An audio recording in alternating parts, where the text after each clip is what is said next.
இன்று அவருடைய சத்தம். எழுதியவர் சகோதரர் சகரியா புனன் அவர்கள். நாள் ஆகஸ்ட் 16. நம் உலக தேவைகளையும் தன்னிடம் ஜெபித்திட தேவன் விரும்புகிறார். இயேசு தான் தூங்குவதாக காணப்படுவதில் அவர் எந்த வெட்கமும் கொள்ளவில்லை. மேலும் அவர் தாகமாயும் பசியாயும் இருந்த வேளைகளும் வந்தது. அவைகளெல்லாம் தனக்கு இருந்ததை அவர் தயக்கமின்றி ஒத்துக்கொண்டார். ஏனெனில் தன் சரீர தேவைகளை குறித்து அவர் ஒருபோதும் வெட்கமடைந்ததே இல்லை. தேவன் மீது ஜனங்கள் கொண்டிருந்த தவறான அபிப்பிராயத்தை திருத்தும்படிக்கே கர்த்தருடைய ஜெபத்தின் கடைசி 3 விண்ணப்பங்களிலும் சரீர தேவைகளுக்கே இயேசு முதலிடம் கொடுத்தார். பூமிக்குரிய நம் தேவைகள் யாவும் ஒட்டுமொத்தமாக எங்களுக்கு வேண்டிய ஆகாரத்தை இன்று எங்களுக்கு தாரும் என்ற விண்ணப்பத்தில் அடங்கியிருப்பதை பாருங்கள்.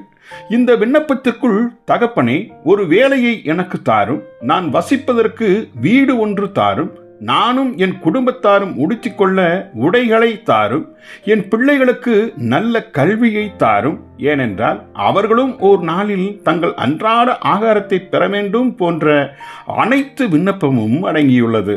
நாம் மாத்திரம் தேவனுடைய ராஜ்யத்தை முதலாவது தேடுபவர்களாய் இருப்போம் என்றால் இப்பூமிக்குரிய தேவைகள் யாவையும் நமக்கு ஆண்டவர் நிச்சயமாகவே கூட்டி வழங்கிடுவார்.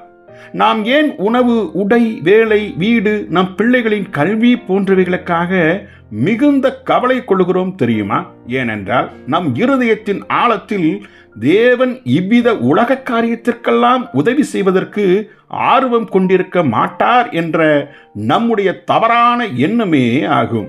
நம் ஆவிக்குரிய நலன்களுக்கு மாத்திரமே தேவன் அக்கறை கொண்டுள்ளார் எனவும் நாம் எண்ணிக் கொள்ளுகிறோம்.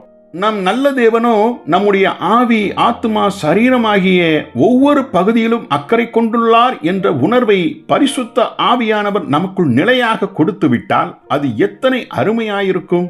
நம் பூமிக்குரிய தேவைகளுக்காக நாம் அவரிடம் விண்ணப்பம் செய்வதையும் தேவன் விரும்புகின்றார்.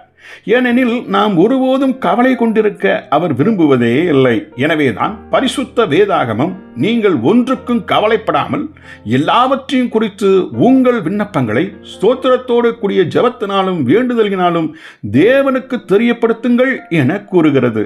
பிலிப்பியர் 4:6. ஜெபிப்போமா. எங்கள் அன்பின் தகப்பனே, நீர் கிருபையாய் எங்கள் சரீர தேவைகள் மீது அக்கறை கொண்டிருக்கிறீரே. எங்கள் சரீர தேவைகளை மகிழ்ச்சியுடன் விண்ணப்பிக்க முடியுமே. உமக்கு நன்றி. இயேசுவின் நாமத்தில் ஆமென்.